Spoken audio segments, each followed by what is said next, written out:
ವರಿಷ್ಠ ಆದಂಥ ನಿರೋಬಾಯಿ ಅವ್ರ ಬಗ್ಗೆ ಹೇಳ್ಬೇಕಂತ ಹೇಳಿದ್ರೆ,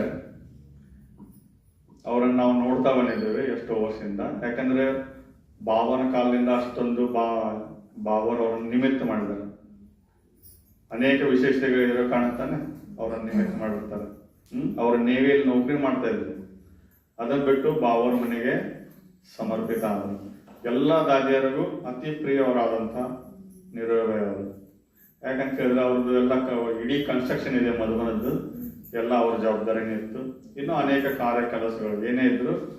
ಮತ್ತು ಅವ್ರು ಯಾವುದಕ್ಕೂ ಸಿಟ್ ಮಾಡ್ಕೊಂತಿರಲಿಲ್ಲ, ಯಾವುದಕ್ಕೂ ಇಲ್ಲ ಅಂತ ಹೇಳ್ತಿರಲಿಲ್ಲ. ಯಾವುದೇ ಸಮಸ್ಯೆ ತೊಗೊಂಡು ಅವ್ರ ಹತ್ರ ಹೋದ್ರೆ ಒಮ್ಮೆಲೆ ಅವ್ರಿಗೆ ನೀವು ಸುಮ್ಮನಿರ ಅಂತ ಹೇಳ್ತಾರೆ, ಅರೇ ಕಾಕಾ ಚೋಡ್ದು ಪ್ರೀತಿಯಿಂದ. ಅವ್ರ ಮೂರನೇಗೇನೆ ಅಷ್ಟು ಚೆನ್ನಾಗಿರ್ತೈತೆ. ಅವ್ರು ಹೇಳ್ತಿದ್ರು, ಉಸ್ಕೋ ಚೋಡ್ದು ಅभी ಭೂಲ್ ಜಾओ आप आगे सोचो. ಈ ರೀತಿ ಅವರು ಒಂದಂದ್ರೆ ಪ್ರೀತಿಯಿಂದ ಸಮಸ್ಯೆ ಏನೇನು ಮಾಡ್ತದೆ ಅವರು ಬಹಳ ಸರಳವಾಗಿ ಇದನ್ನ ಮಾಡ್ತಾ ಇದ್ರು.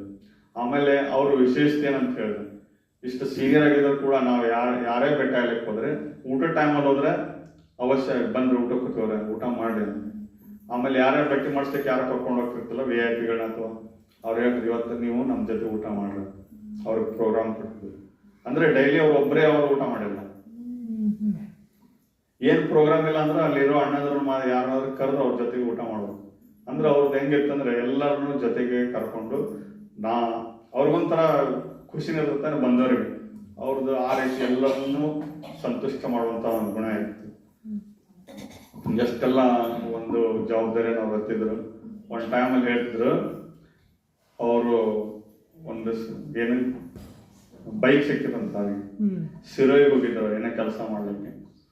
ಸಿರೋಯಿ ಬೈಕಲ್ಲಿ ಹೋಗಿ ಬಂದಾಗ ಬಾವನ ಹತ್ರ ಹೇಳ್ದಂತ ಹಿಂಗೆ ಹೋಗಿದ್ದೆಲ್ಲ ಎದ್ರಾಗ ಹೋಗಿದ್ದು ಪಟ್ಪಟ್ಟೆ. ಅವಾಗ ಪಟ್ಪಟ್ಟೆ ಅಂತಿದ್ರಲ್ಲ, ಪಟ್ಪಟ್ಟೆ ಹೇಳೋದು ಬಾಬಾ ಹೇಳೋದಂತ. ಪಟ್ಪಟ್ಟಿ ಸರ್ಪ್ ಹೊಡೆದ ಈಗ.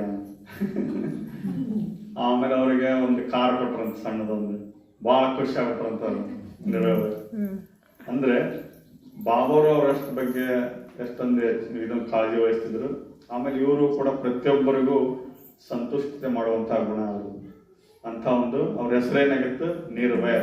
ಯಾರ ಜೊತೆಗೂ ವೈರತ್ವ ಇಲ್ಲದೆ ಇರೋರು. ಅದಕ್ಕೆ ಅವ್ರದ್ದು ಡ್ರಾಮಾ ಅನುಸಾರ ಏನು ಹೆಲ್ತ್ ಇದಾಗಿ ಈಗ ನಾವೆಲ್ಲ ಅವ್ರಿಗೆ ಶ್ರದ್ಧಾಶ್ರಮವನ್ನು ಅರ್ಪಿಸ್ತಾ ಇದ್ದೀವಿ. ಓಂ ಶಾಂತಿ.